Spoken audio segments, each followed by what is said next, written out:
Test. 1, 2, 3.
Welcome to Back to the Father, a show about the journey of life focused on our final end, which is God Himself, our loving Father. And now, here's your host, Dave Palmer. Welcome to this week's Back to the Father here on the Guadalupe Radio Network social media sites. I'm Dave Palmer, along with Cecil Anderson and William Kirkendall. And this is a program where we primarily talk about the teachings of St. Thomas Aquinas as found in his Summa Theologia. Today, we're only going to kind of obliquely be talking about Aquinas, but we're going to talk about some philosophers that greatly influenced not only St. Thomas Aquinas, but every philosopher that came after. And those are the Pre-Socratics, all right? Those are, as the name would imply, anybody who came before Socrates in the Greek world, and there's a lot of them, and there's a whole lot that we can learn from them. So we welcome you. We thank you for watching, whether you're on YouTube or Facebook or Twitter, and we also encourage you to participate, as many people have done over the times that we've done this. And if you have a question or a comment, we very much welcome that. And Sissel will be watching those comments and will let us all know what you have to say. Okay, so let's see. The tagline is putting the fun into Thomistic philosophy. Okay, that is our tagline. And I was, it's been a long day for me and Sissel because we got up bright and early. I can't really see Sissel because I got a monitor here in front of me. You look like a big monitor. That's okay. Now honestly, that might be better than I'm looking right now. Yeah, we got in. Well, I got in about 4 o'clock. No, 5. I'm sorry, it wasn't 4. Okay, 4 or 5 o'clock. You got in a little earlier than that because this morning we hosted Catholic Drive Time, which is a network show, which is interesting because often on Fridays at 7 o'clock, I'm the guest on Catholic Drive Time. And this morning I was the host. He had to interview himself. I had to interview myself. And but it was a lot of fun. And we had some good topics and all that. So William's back. How you doing? School's about to start up again, I guess? Yeah, assignments sent out today. So yeah. Now you say assignments. Does that mean like what classes you're taking? Is that what that is? Yeah. So each class. So it's the assignments from the tutor for each class I'm taking of what to do this week. That's due on Thursday. Oh, so you got homework before you even start. Yes, okay. yes, that's what that is. Yeah. I thought you meant like class assignments. No, okay, no, this homework. is like real stuff. Homework huh? time. Yeah. All right. I read this during the show this morning because a lot of people are like, why do we need to learn philosophy? And, a lot of people take classes in philosophy in school. So I got this book called Socrates' Children, Ancient Philosophers, where Dr. Peter Kraft, who I'm a big fan of, had an introduction to what he considers to be the 100 greatest philosophers, okay? So he says, why is philosophy important? And he said, because it is distinctly human. Animals do not philosophize because they know too little, and angels do not philosophize because they know too much. To be human is to philosophize, and to be human is to wonder. And then he says, philosophy makes a difference to everything. Sometimes the difference is a matter of life or death. Wars are fought for philosophical reasons. The Civil War was fought over the rightness or wrongness of slavery, although some people would disagree with that. Yeah. Would you disagree with that? I don't know if I'd entirely disagree with it, but I do know people who it's more states' who would rights? contend it's states' rights. Yeah, okay. Yeah. We'll just I think it's a little bit of both. We'll play along for Dr. Peter Kraft. But yeah, I know a lot of people didn't think it was about slavery. All right, World War II was fought over fascism. Do you agree with that? Which was a philosophy. Yeah. And the Cold War was fought over a philosophy, Marxism or communism. The present culture wars are being fought throughout Western civilization over many related philosophical issues: religion, human nature, natural laws, human sexuality, the meaning of marriage and family, whether human lives have absolute or relative value, just and unjust wars, and the role of the state in human life. Okay, so those are all topics that relate to philosophy, and so it is important that we learn philosophy. And I have not, so anyways, I find it very interesting, and hopefully you do as well. So welcome everybody. And I mentioned last week, I think, so I don't know if you remember this. William can't recall if I mentioned this or not, about the axial period of okay, maybe I didn't. Okay, you know what? Either you didn't, or William and I collectively, it was a fever dream, and we don't remember. That could also be. Yeah. Maybe your mind was spinning at that point, right? I right? have no idea. I don't recall that though. Dr. Peter Kraft says that around 6,000 BC, in various parts of the world, great thinkers emerged, kind of independent of each other, okay? So in maybe in India and in China and in Greece and in different parts of the world, at that moment, there was a great intellectual kind of renaissance, I guess you could say. I guess renaissance would mean that it was kind of coming back, but maybe coming for the first time. And one of these areas was Greece. And so what was it about Greece why there? why was Socrates and Aristotle and Plato and all these pre-Socratics, why there? Do they have good food? That's my first thought. Yeah, I don't know if it's I that. feel like you but need to fuel your philosophy with some good food. yeah, any guess? I would have no idea. Yeah. What is it because yeah. of particular? Did they have access to particular? I don't know, books and library. Like, was that some part of it possibly? Well, that's. I mean, that may have had something to do with it, but I don't know if there would have been books back yeah, then. not would books, there? but I I guess wouldn't. Everything I would was say- orally. I guess were there walking books?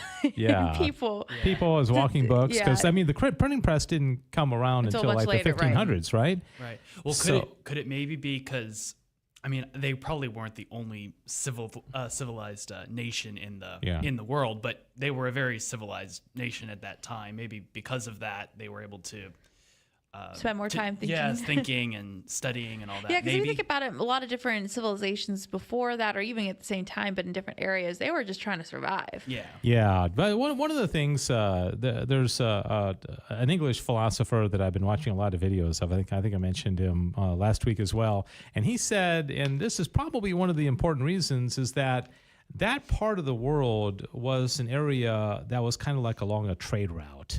So you had a lot of people coming from various directions and trading and then coming and going. So you had kind of a melting pot of ideas. Yeah. And so people were exchanging ideas in the marketplace and they were challenging each other and on different things. But you just wonder, like, okay, well, that's great, but why so many? You know, I heard somebody say, it must have been divine providence that you had one of the most brilliant people who ever lived in Socrates, who just happened to have, as a student, one of the greatest writers and thinkers. I mean, the fact that the two of them lived at the same time, it's pretty amazing. Because I mean, they're pretty much inimitable characters as far as those two guys who just happen to live in the same part of the world at the same time, and not to mention Aristotle coming as well. So pretty interesting stuff. All right, I want to put up a slide here, this first one, and it's a quote from Aristotle, and I want to see if you guys can fill in the blank, okay? Philosophy begins with what? What word would you fit in there? And by the way, gosh, we could go while you crazy. guys are thinking about this, I've got a doozy of some trivia questions for later on today. Fantastic, because Okay, I've got so much brain power. I'm gonna nail it. I know it today. See, the thing is, right. like, if I started a sentence that was like philosophy begins with, I would end it with tacos personally. But I have a feeling that's not the case. Aristotle would have never eaten a taco. I mean, there I were no would tacos say back philosophy begins with a thought. I don't know. then. Okay, philosophy begins with a thought. Okay, I that's have no that's a idea. nice guess. We've got some that's a consolation nice- prizes for Oh, you. Okay, thank you. I think Yeah. tacos is more realistic first. You got food in your mind, don't I'm you? It's a hungry, second reference to apparently. food. Okay, William, you want to take a stab at it? Philosophy begins with You can't go what? worse than me. So Yeah, you're it's okay. you can't go any worse than tacos. Okay, let's just say that. I will go with wisdom. Okay, Ooh. all right, I like that. Sissel's all of a sudden thinking that her taco one is not quite I living stand up by to my it. tacos personally. Okay, all right. So the quote goes: "Philosophy begins with wonder." Ah, that makes Okay, sense. philosophy begins with wonder. Now, I want to compare that, and I'm saying this because the Pre-Socratics that we're going to talk about today were men who looked at the world with wonder. And I think one thing that we need to do is take a critical look at the modern world, especially since the scientific revolution. And I'm going to give you a quote, and you can try to figure out who this guy is with this frowny face on the next slide, okay? And just kind of let this quote sink in. He's, okay, I don't know, I'll tell you who it is after I give the quote. He says, "My only earthly wish is to stretch the deplorably narrow limits of man's dominion over the universe to their promised bounds. Nature will be bound into service, hounded in her wanderings, and put on the rack and tortured for her secrets." I may have mentioned this quote before on this show, because the first time I read this, I was like, wow, that is the exact opposite of wonder, right? in one case, you've got the Greeks who are looking at the world with awe and wonder and trying to figure it out and thinking, whoa, this is amazing. There must be somebody who's behind this, right? And then look at this quote. This is Francis Bacon. Okay, Francis Bacon. Have you heard of him? Yeah, I have. Okay, so Francis Bacon, lived, I want to say around the time of Descartes and maybe Galileo and Copernicus. I don't know, but these guys, right? Mm-hmm. And so what he's saying is, we're not looking at nature with a sense of awe and wonder and respect. We are putting it to the rack, and we're going to get answers out of it. Mm-hmm. So I'd ask you, and I'd ask anybody who's watching right now, how much has that influenced the way we see the world? Mm-hmm. I mean, I think that the average person, they see birds or a sunset or, it's just something in nature, and they we got it kind of figured out. Mm-hmm. Science has already explored it. We know the temperature of the sun. We know it's a gas. We know why there's different colors of the sunset, and we can explain it. And science has kind of got all this stuff figured out. Mm-hmm. We've put science to the rack, and we've gotten all the answers out of it, mm-hmm. and we'll move on. Yeah. It sounds kind of like empiricism. Mm-hmm. Empiricism kind of, upholding science and all of that. Yeah. Whereas I've gotten to the point myself where if I see like a cricket or a grasshopper or a ladybug or something, I mean like, wow, this is pretty cool. Yeah, who I know who created it, but yeah.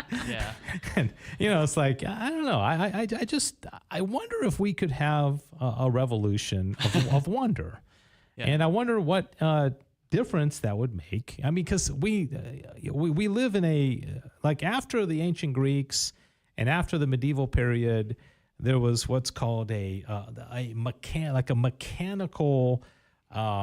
mechanistic, I guess you could say, view of the world. Okay, where it's like a machine. It's something that just kind of works, and we figure it out, and we know how it works, and we've analyzed it, we've put it under the microscope, and we've studied it, and thank you very much. It's pretty cool. All right, let's move on.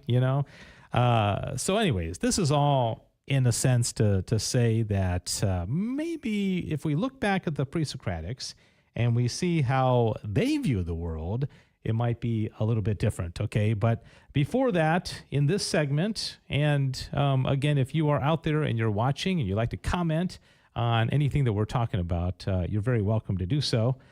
I just got some pictures here of beauty, so I'm just going to kind of go through these. And just these are ones that students of mine have turned in, the sunsets and trees and... My computer's having a moment, by the way, so I am trying my best to keep up with the chat while I try to unfreeze it. Is there any chat? I think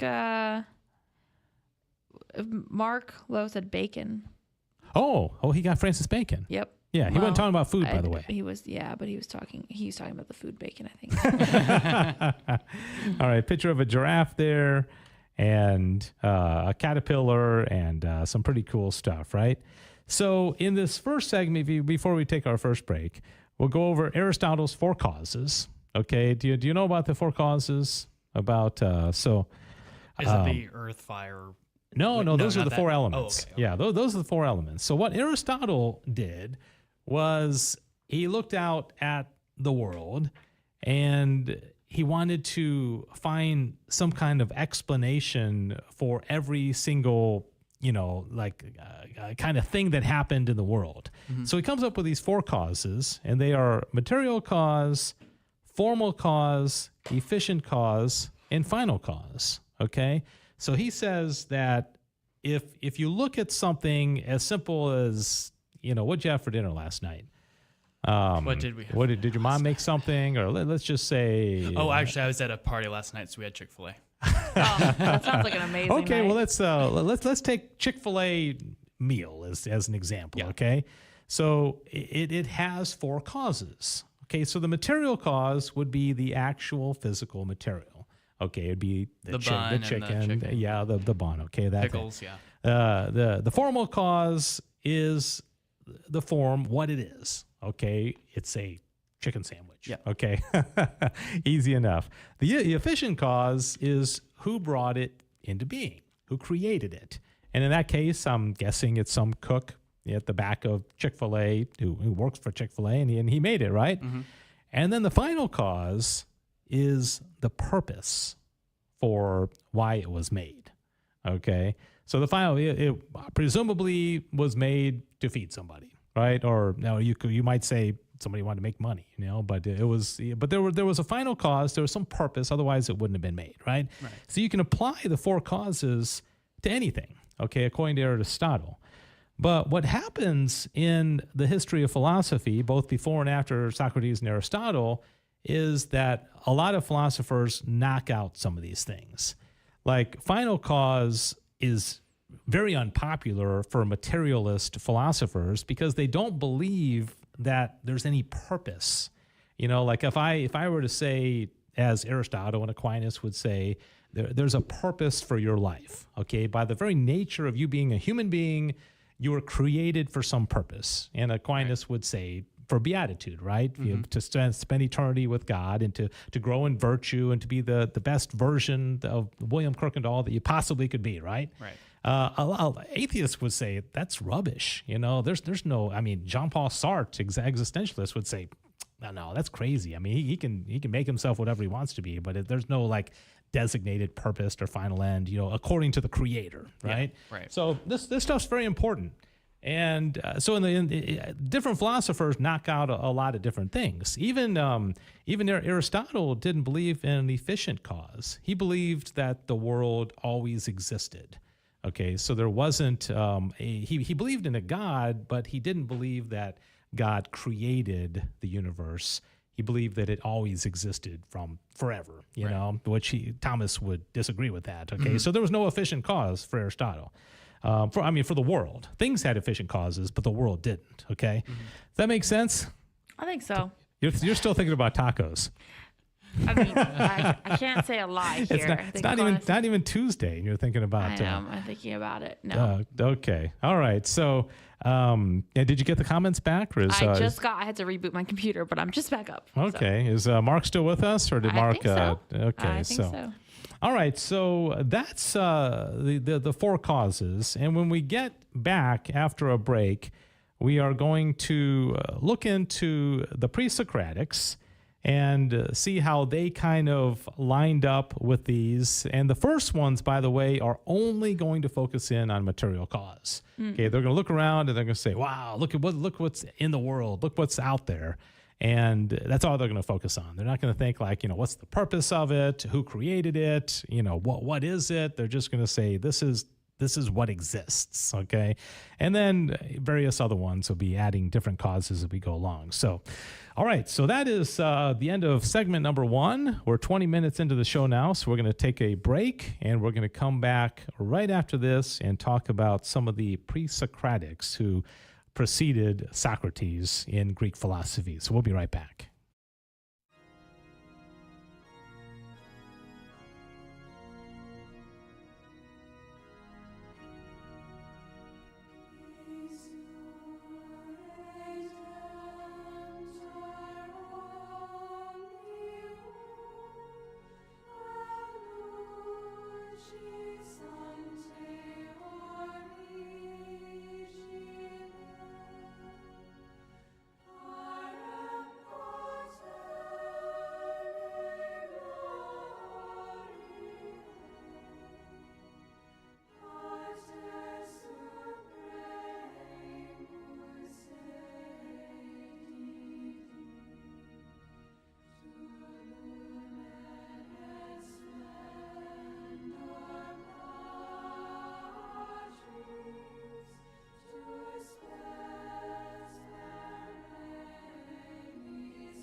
All right, we are back. This is Back to the Father here on the Guadalupe Radio Network social media sites. Dave Palmer, Cecil Anderson, William Kirkendall, and we spent the last segment talking about Aristotle and the four causes and how he kind of explained any natural process in the world and how the Greeks really were looking at the world and with awe and wonder and trying to kind of figure it out and wonder where it came from and that kind of thing, which is, I think, a pretty cool way of looking at the world. And so I want to spend this segment talking about the Pre-Socratics. Okay, and I mentioned these last week on the show, and I asked y'all if you were familiar with any of these, and but we didn't go into a lot of details. I think we talked about Thales of Miletus because he is considered to be the first of all Western philosophers. Do you remember what I said was his philosophy? It was very simple. I think Cecil got a giggle out of it. Everything is water. Yes, that's right. Exactly. That sounds like some like earthbending or something like very weird. Everything is So, water. but the thing. So if a philosopher thinks that everything is one, they will be called a monist. Okay, but and even though it's a little bizarre that everything could possibly be the water. Okay, so he's only looking at a material cause. Okay, he's only saying everything is this material, everything's water. But the interesting thing about it is that at least he sees that there's some kind of unity. You know, there's something that kind of unifies everything, and it's not just all its own thing and it's all scattered, right? So that's Thales of Miletus. He's typically considered to be the first Western philosopher of all time. Wouldn't that be a great title to have? I mean, right? like the first philosopher. And all you got to do is say, everything's water. And I could have done that. I could have said everything's tacos. I know. The great Cecil of Highland Village. Everything is tacos. Everything is tacos. Okay, can I please have a book written now? Everything is tacos. You're a few thousand years late for being the first philosopher. But Darn. All right, so then Anaximander comes along, and you can see most of these guys were living in that axial period that I was talking about, around 500 to 600 BC. You know, so many centuries before Jesus Christ. So he comes along, and I don't know if I mentioned him last week or not. So he's going to improve upon what Thales says, and he's still trying to figure out, like, what is this unifying something? You know, there's something that unifies everything and everybody. And this is the guy that said everything's fire, right? No, not yet. Okay, did I mention him last week? I think you did say something about Okay, fire. there is a guy that's going to say everything's fire. Someone Now else say everything's air. Hold on. Yeah, you guys are getting ahead of yourselves. But okay, We're going all Avatar here. Anaximander said everything is the infinite. Okay, so that's what he says, the infinite. Okay. But we generally think like infinite's kind of cool because God is infinite and he's everywhere, right? But he actually thought that this was kind of a limiting factor. You know, he thought it was actually kind of a negative because they looked at, you know, something like art or things that we do have to be spatially bounded. I mean, you can't create anything infinitely, right? Right. So he saw it more as a negative thing, right? Okay, so then Anaximenes, you see a lot of anaxes, okay, a lot of anaxes at the beginning of names. This is, as the great Cecil of Highland Village said, that Anaximenes says everything is wind, breath, or life. Okay, or air, I guess you could say. Isn't that what you said? Is Yeah. air? Okay. I'm really starting to feel like this is where the creators of Avatar: The Last Airbender got their concept with their show. Oh, really? From. Well, I mean, I'm sure they did. I mean, Yeah. the thing is that everything in philosophy flowed from the Pre-Socratics, including Socrates. Yeah. I mean, Socrates wrote in response to the Pre-Socratics Right. and the Sophists, like we talked about last week. So we owe a huge debt of gratitude to these men. So, okay, one guy thinks it's all water.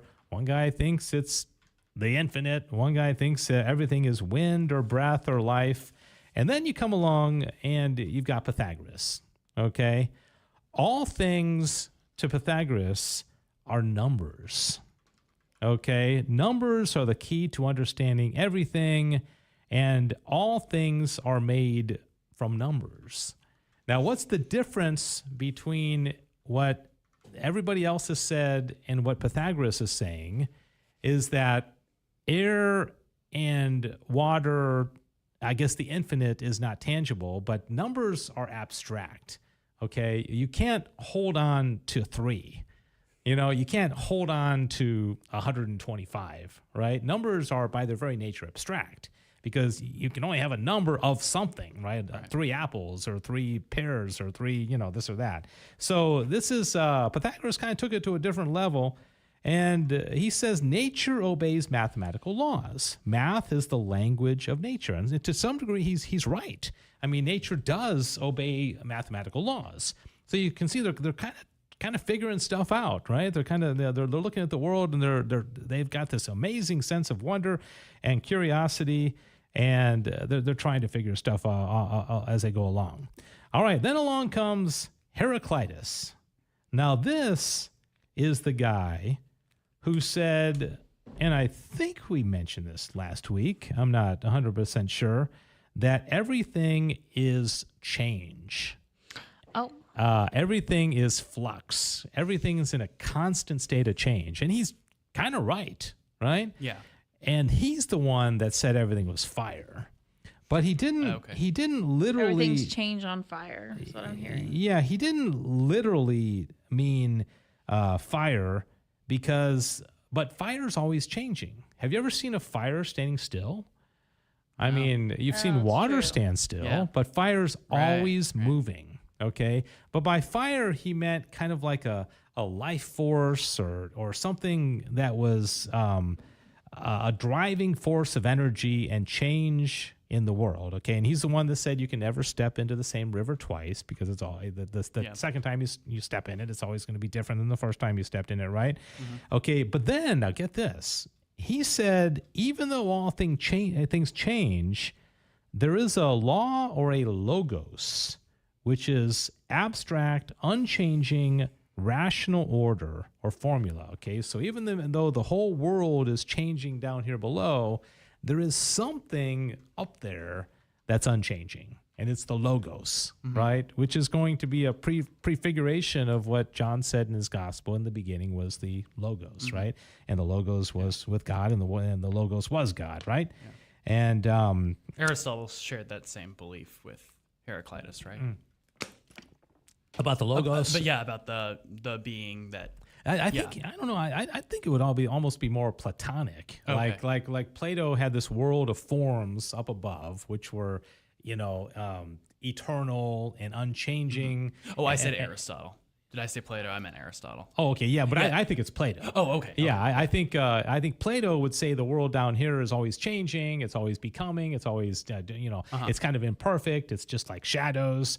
But up above, in the realm of forms, you've got the unchanging, the eternal, right? So I would say that that he would be more in line with Plato. But that's okay.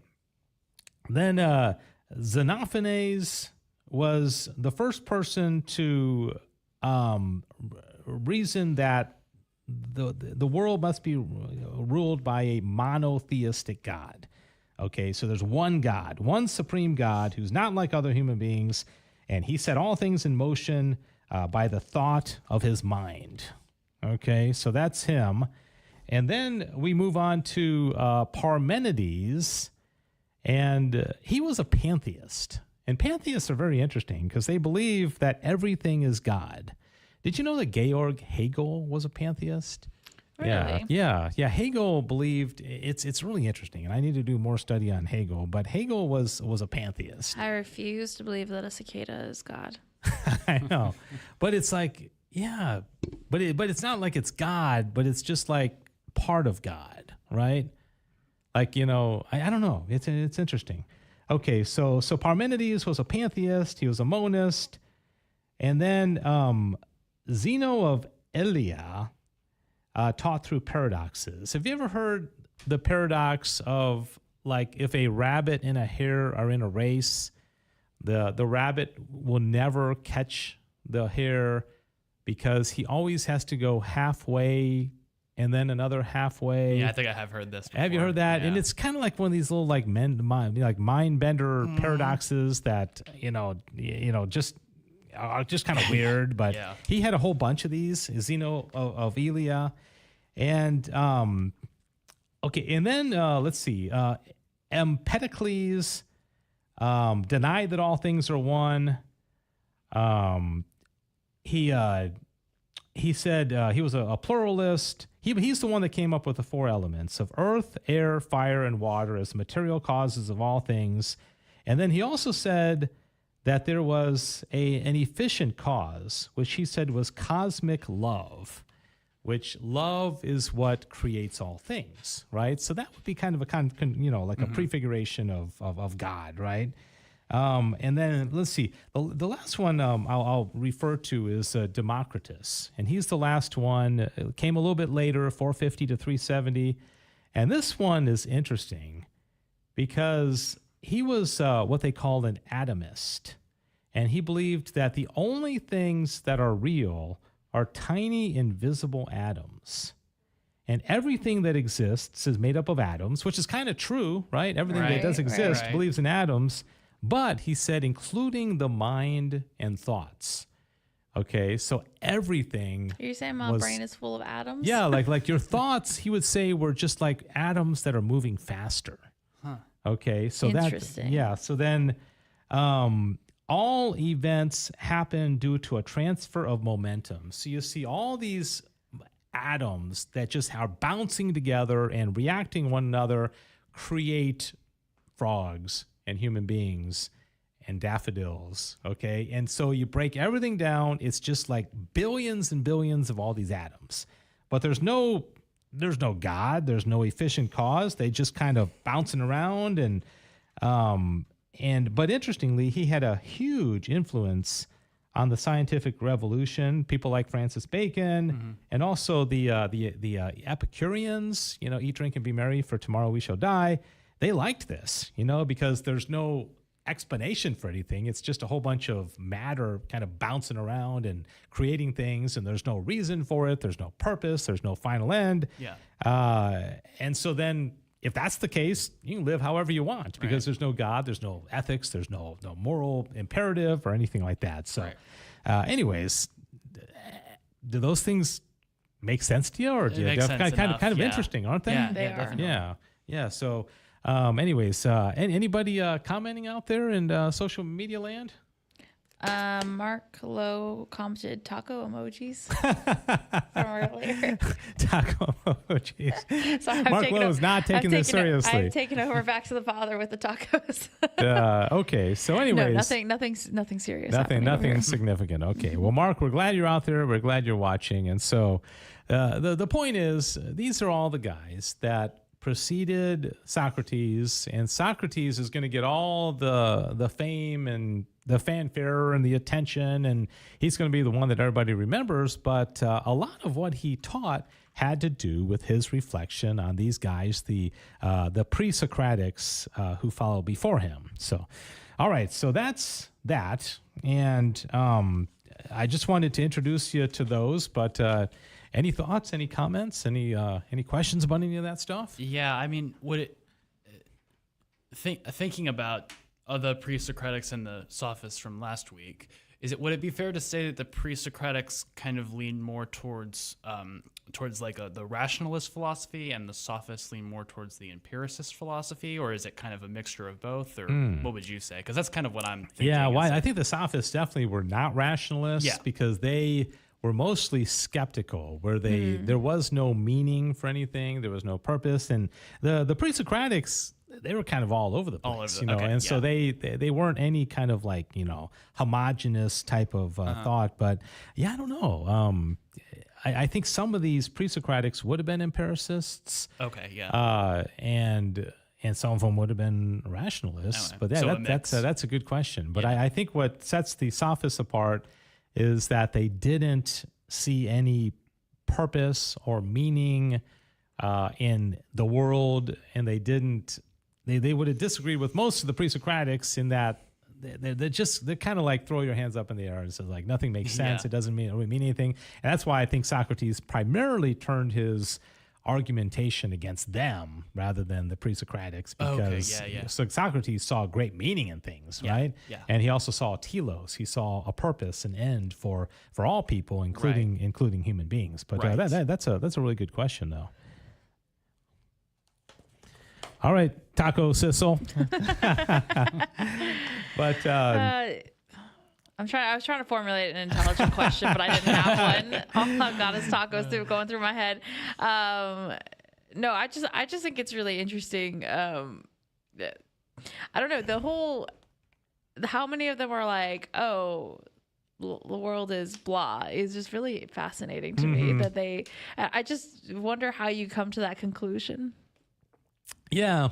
I mean, nowadays we have stuff like, plasticware and glass, and we have a lot. I don't know what they would have seen. Most of their world would have been natural, right? Yeah. It would have been.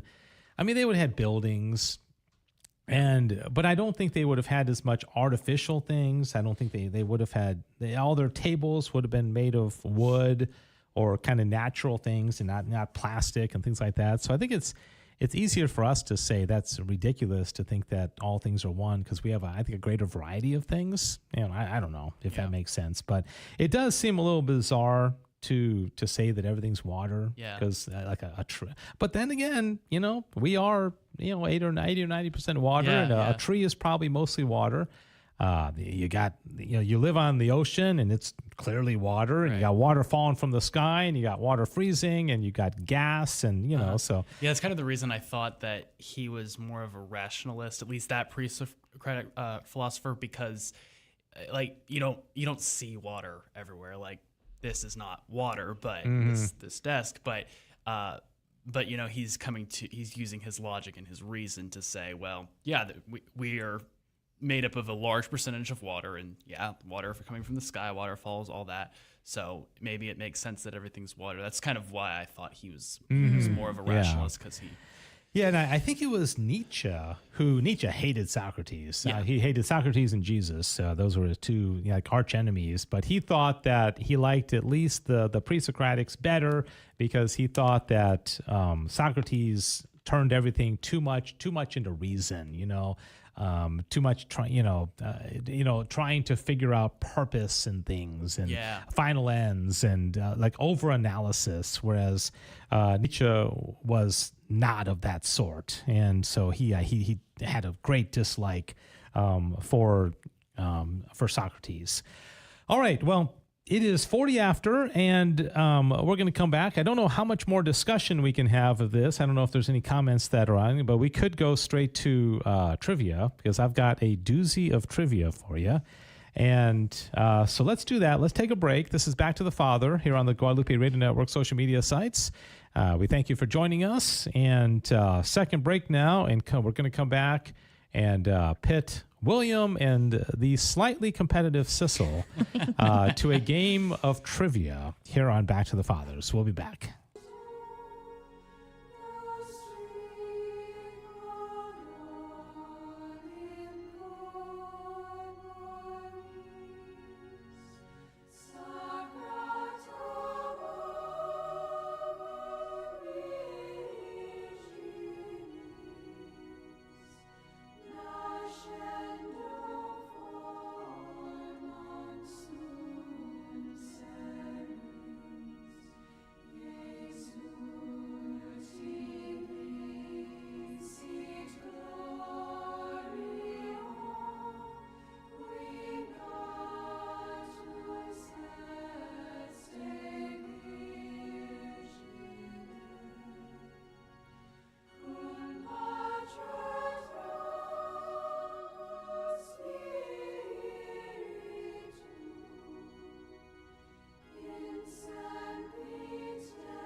All right, we are back to the Father. It's time for trivia. As I like to have a little contest and pit William against Sissel, and may the best person win. Okay, I do have one comment to read really quickly from Forrest. He said he agrees that the Pre-Socratics don't make a lot of sense, but thinks he has too much of the modern philosophy in his head, and so it's kind of hard to fathom their perspective. Yeah, that's true. I mean, we all are kind of a result of all the philosophy that has come since then, and so but back then everything was so primitive. I mean, they didn't have the advantage of having Aquinas and Augustine and some of these other philosophers as well, Descartes. All right, so this one's kind of outside the box, but we're learning about Pre-Socratics. Okay. And so I thought, how about we do prefixes? Okay, so here for an example. Please. Okay, so example. And I think the word is prefix. Okay, so the prefix that means before, earlier, or in front of would be ante. Okay, antecedent, anti-meridian, okay? So anti. Anti, yeah. Okay? So ante. So tell me, because pre-Socratic prefixes, okay? Got it. So what would be the prefix for something against or opposite? At the beginning of the word, that would imply that this is against or opposite. Oh, like anti? No, it's something different. Oh. Well, actually, anti would be okay. That is one. Right. Okay, so That's why I was so confused. I was thinking contra. Yeah. Contra. Oh, okay, contra. okay. Contra is another one. Okay. Oh no, this is. Okay, operating so at William 30% has here. taken. I'm operating at 30% already, and I feel like this is not. Okay, how about beyond, outside, or more than? What prefix? Beyond, outside, or more than? That look on Sissel's face. Sissel's like, I like the Greek philosophy questions. Okay, how about extra? Extra. Extracurricular, extramarital, You extra. went too deep with me. Okay, how about Okay. Mark is doing well, and Forrest got the first one. Okay, they see, might be winning It's today. just you guys. Okay, how about different or other? Con? No, not con. Let me. I've got to go. different. I've got to go to go to the Forrest and Mark comments. to see if I get this. Someone help, please. It's hetero. Oh, because that was on the top of my. I gotta do some easier ones. yeah. Okay. Please.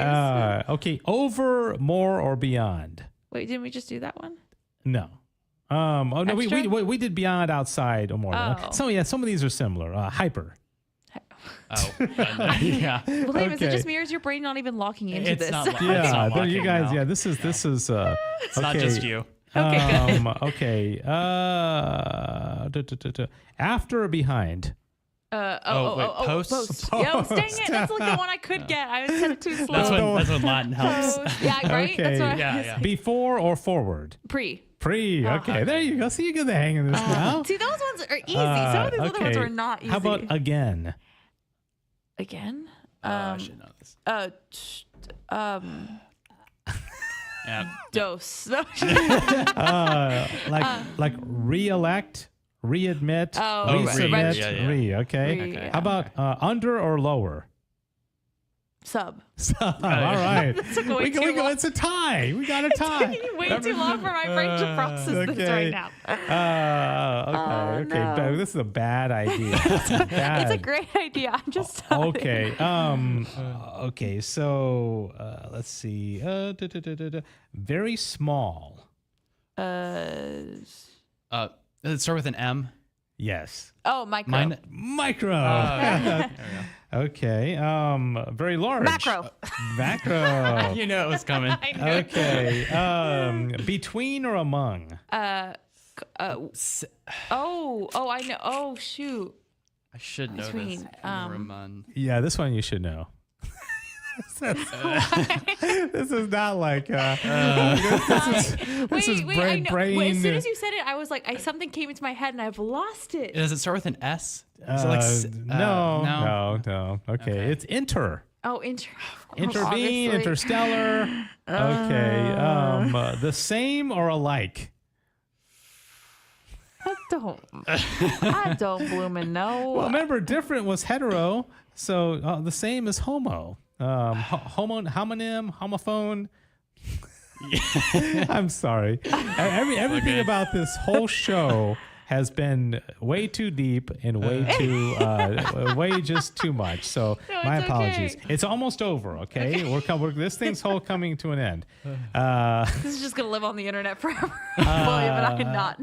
What if this becomes like a viral show? yeah, one Or day? William and I are gonna we're gonna go in the future, try to get married to, our separate spouses, and just they're gonna find this video and they're gonna be like, wow, you didn't know these? You didn't know these? Okay. How about 3 or every third?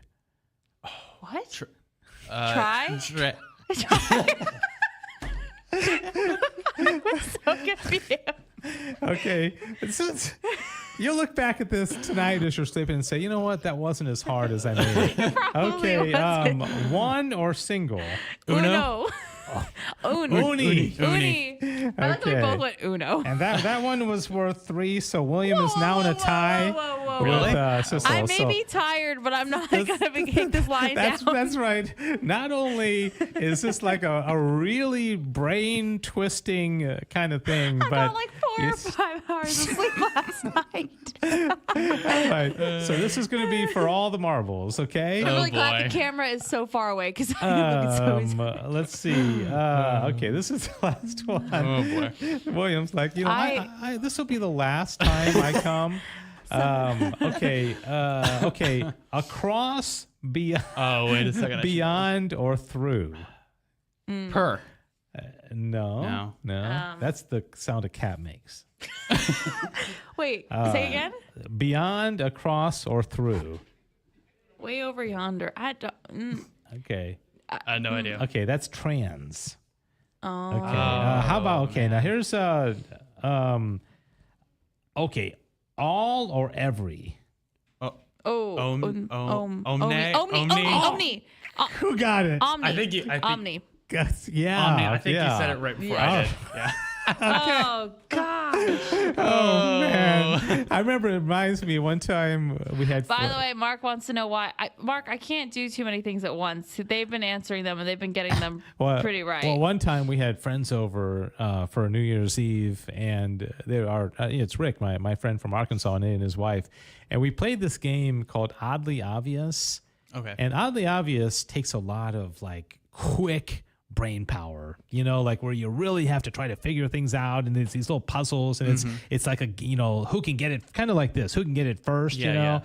And games are supposed to be fun, right? They're supposed to be relaxing and all that. And after we finished that game, they were both like, oh, I need to go to bed. And they were like, they hated it. It was so they were so humiliated because we were playing with teenagers. And the teenagers are real fast, and I kind of feel like we accomplished the same thing here today. Yes, So, I think anyways, so. Yeah. Thank you. yeah. So everything about this show was just a complete mental brain, just a warp. Hey, I mean, it would have been worse if I had never studied Latin at all. Right? Honestly, my Latin was just I had to break it open.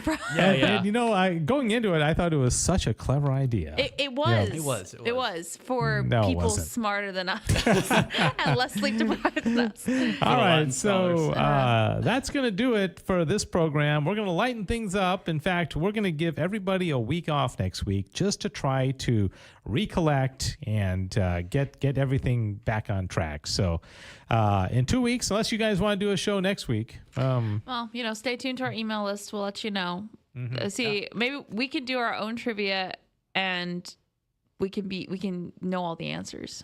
That's what happens. There you go. Yeah, there you We go. can advance just Just tell kind each of make other yourself all feel all better, of- right? See, There you go. I could quiz you all on cicada knowledge. Oh, I know. wow. lots of Wouldn't that be recently. nice? I yeah. think so. Yeah, very nice. I think so. All right. Well, everybody, thanks for watching. Whether you're live or watching this as a recording, this has been Back to the Father. We'll be back in 2 weeks for sure, but maybe next week if Sissel and William decide we on get it doing together. something. Okay. Yeah. In the meantime, keep studying your philosophy and your St. Thomas Aquinas and your prefixes. Okay. God bless you. Thanks a lot. Prefixes.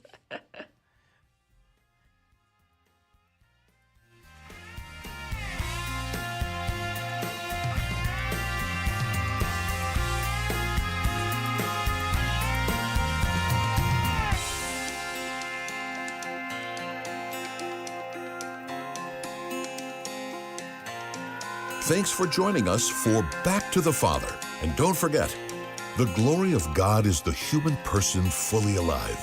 If you have comments about the show, email Dave Palmer at grnonline.com.